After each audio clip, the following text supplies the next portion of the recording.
Joining us tonight to talk about some of the obstacles while running a campaign is Madison Cawthorn, the Republican candidate in North Carolina's 11th District. So, Madison, it's always a pleasure having you on this program. Last time we talked, you were right in the middle of your campaign. It was shortly after the RNC. So tell us, what are the updates in your campaign right now?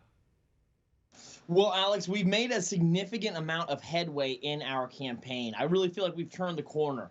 We're starting to see the exact character of my opponent, and it's a dark soul. Really, a lot of people think that they're calling for him to go seek some kind of counseling, and because he's got some very violent rhetoric in a lot of his past tweets and a lot of the verbiage that he uses even today.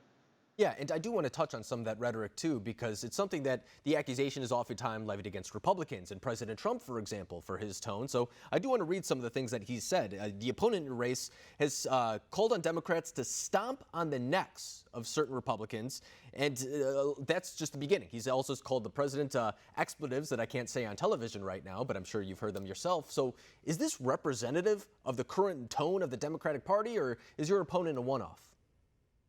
No, my opponent, I believe, is a little bit further down into the hole of hatred and vitriol than a lot of Democrats are today. But I will tell you, the mainstream Democratic Party has shifted so far left that this really isn't surprising. You've seen Maxine Waters calling to get in the face of Republicans where they eat and where they live. And we see that playing out today. You had Leader McCarthy's house surrounded by Antifa. You see videos of just elderly couples trying to enjoy a nice cafe lunch being assaulted by violent protesters. It's a rhetoric that I believe has led to violence in our actual real world.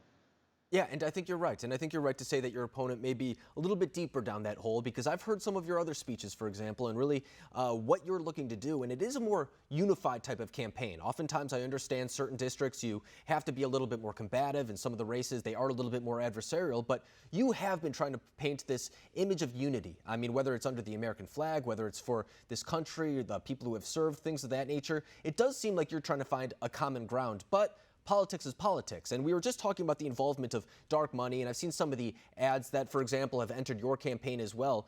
Has there been anything that in your campaign where maybe outside groups are spending money against you?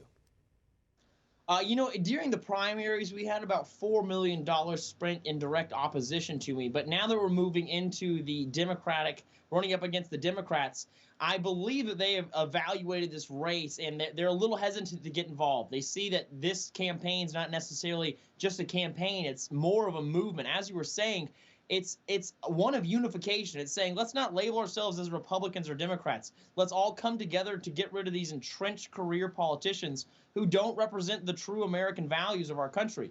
And I believe that is one of strength and honor, and also love and acceptance. And that's something that people really unify around. So it's hard for the Democrats to attack. But trust me, I expect a lot of dark money to come in from the Democratic side. Right, and I think that you also represent the next future, of course, of the Republican Party, but the Democratic Party, too. I think that the younger generation kind of sees through a lot of the political showmanship, if you will, the things that in the past maybe have been good for politics, the kissing the baby, things of that nature.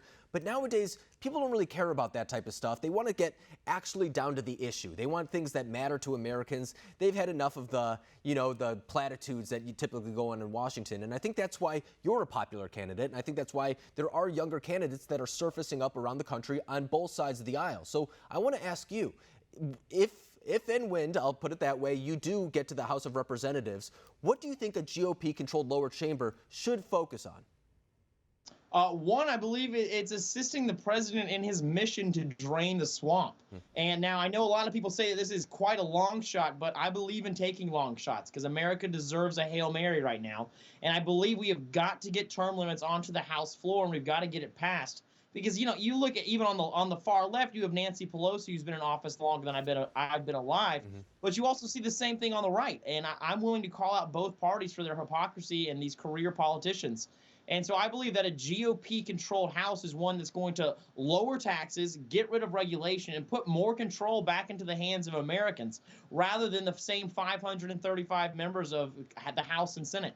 No, and we were talking about this earlier in the show as well. And even if there are Republicans, for example, they see other people within their own party who they've seen now for multiple years. And they understand that maybe if those people are still in power, they're not necessarily looking out for the interests of their constituents, but whatever furthers along their power. It's something where it seems like a lot of politicians are oftentimes putting the needs of their constituents to the side in order to make sure that they're taken care of. But before I let you go, I know that you have a website that all of our viewers can check out your agenda and any more information about you at MadisonCawthorn.com. What else do you need in your campaign right now? Is it a volunteer-based one, funds, things of that nature? You know what? If you're anywhere near Western North Carolina, we could always add you into the most sophisticated and robust ground game that's going on anywhere in the country this campaign cycle. We would love to have you volunteer.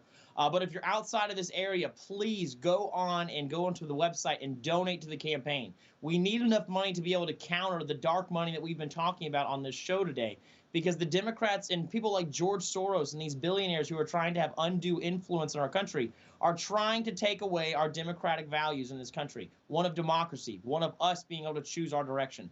And once again, for our viewers, it's MadisonCawthorn.com if they want to go visit the site and get more information. Madison Cawthorn, always a pleasure having you on the program. Thank you very much.